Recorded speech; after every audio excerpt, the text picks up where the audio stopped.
All right, guys, I'm pretty excited about this. This is a 1/6 figure. It's called Emperor Dragon of the Qin Empire action figure. And you're going to see that this is clearly modeled after Jet Li in the Mummy movie, Tomb of the Dragon Emperor, where he plays Qin Shi Huang, China's first emperor. All right, so we're going to cut the tape first. And it should be simple. I want to do it without damaging the box. The box looks pretty exquisite. But, I wasn't the biggest fan of this movie from The Mummy. Like, I felt, oh shit, I scratched it. I felt like the first two movies were awesome. I mean, this movie wasn't bad. It just wasn't great like the first two movies. I think I got, there you go, cool. This should slide out. I'm a little bummed I scratched the box though. I don't think there you go. Let's take this out. But I love the actor Jet Li. And I think they did a fantastic job making his armor. I don't think it's historically accurate at all though. Because there are old paintings of what this emperor wore. And it looked nothing like this. But I'm happy they made this outfit. Because it's cool. Oh, look at that. Look at that, guys. So this is one of those times where it doesn't have to be historically accurate. They did a good job with this armor here. So I was actually looking at the Mummy Tomb of the Dragon Emperor movie book for pictures, and I was looking at some of the concept art for the Emperor, and they said this is the first costume they made for the movie, so they could basically build around this costume. So the girl was inspired. Well, she was given inspiration. She knows that this emperor was on this quest for immortality. And that's actually a true story. He really was trying to become immortal. But in making the outfit, they thought, hey, he probably wore jade. And so they put a lot of jade decorations on this armor. So I wanna pull them out. This is one of my favorite costumes in any movie. Oh, this looks fantastic. There is a loose chain here. I don't know why it's like that. Ooh, I don't know. I'll have to look at the pictures later on. This is great though. I don't know if you can see it. Well, you better be able to see it. Let me take this background off real quick so that it doesn't blend in with the background here. This guy's cool. But apparently, they made a really good version of this costume, and then they made a lighter version of this costume for Jet Li during his fight scene so that he was a bit more flexible. This is exquisite details. Like, if I ever made a cosplay, like an expensive one where there's no budget, I'll definitely make something like this. But yeah, this is modeled, well, the movie's Dragon Emperor is modeled after Qin Shi Huang. He founded the Qin dynasty, and that's where China gets its name from.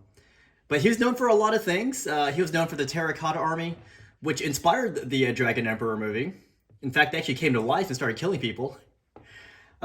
He was also known for, his quest for immortality. He wanted to live forever.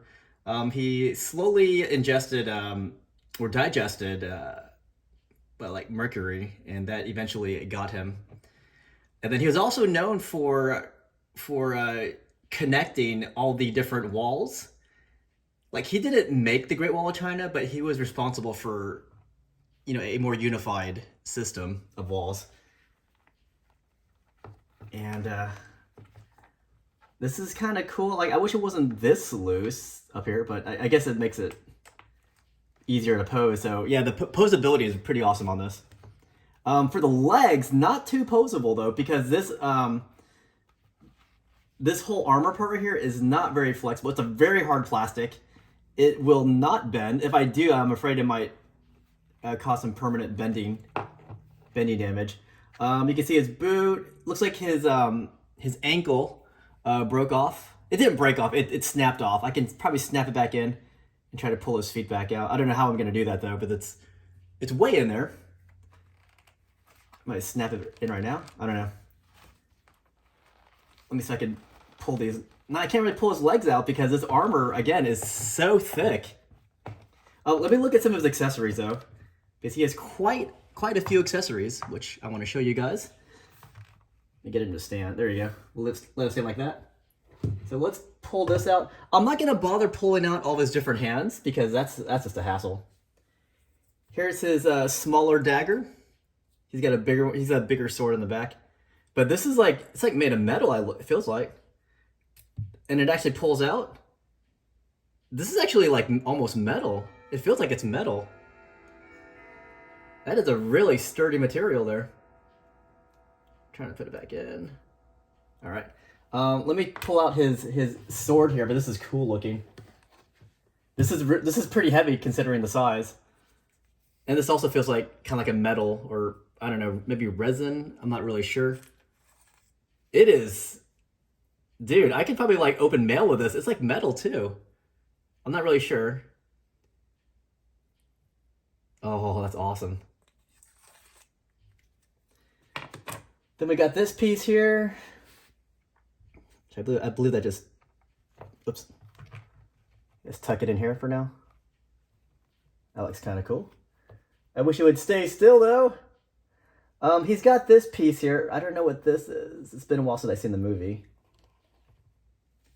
Oh, this might be the top of his hair. Is it? Yeah, it's magnetized. Okay, there you go. The rest of the pieces here are his hands. I'm not going to bother pulling them out, as I said. And then we got this piece here, which might just be to hold his weapon, maybe. I don't know. But let's pull that out of the way so you guys don't have to see that black background and it's easier to see him. Oh yeah, he looks much better now. But when I pulled him out, I didn't even notice that he didn't have this top piece for his head. Yeah, he looks way better like this now. But yeah, if you look at the boots, even the boots have all this detail on it. See that? And then see the armor? It's hard to describe, but it's a very hard material here. I think if I tried to force bend it, it would crack. It's that stiff. So that means very little flexibility, articulation down here. I mean, if you took his armor off, he'd be very flexible. But with the armor on, you can't really flex him. Except for his upper arms flex pretty well. Oh, there's like zero bendability because of the armor and the torso here. He looks great. Again, this is one of my favorite armor like costumes out of any movie. Even though I didn't like that movie too much. Like, it was decent, but this is still one of my favorite costumes in a movie. I also like Colin Farrell's armor in the Gaugamela battle. Oh, also in the Hydaspes battle. But let's not get sidetracked here.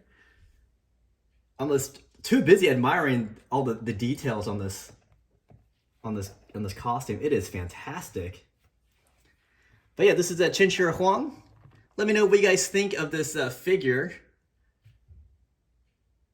That is just immaculate. I don't think the costumer got all the praise that she deserved for making this, because most people just thought, oh, that's all right, but they're more focused on the movie. I'm one of those people. I love behind the scenes stuff. Even for bad movies, I love behind the scenes stuff. I love the work that goes into movies, like the costumes and all that. Especially historical movies. This wasn't a historical movie, but this is clearly based off of a historical figure, Qin Shi Huang.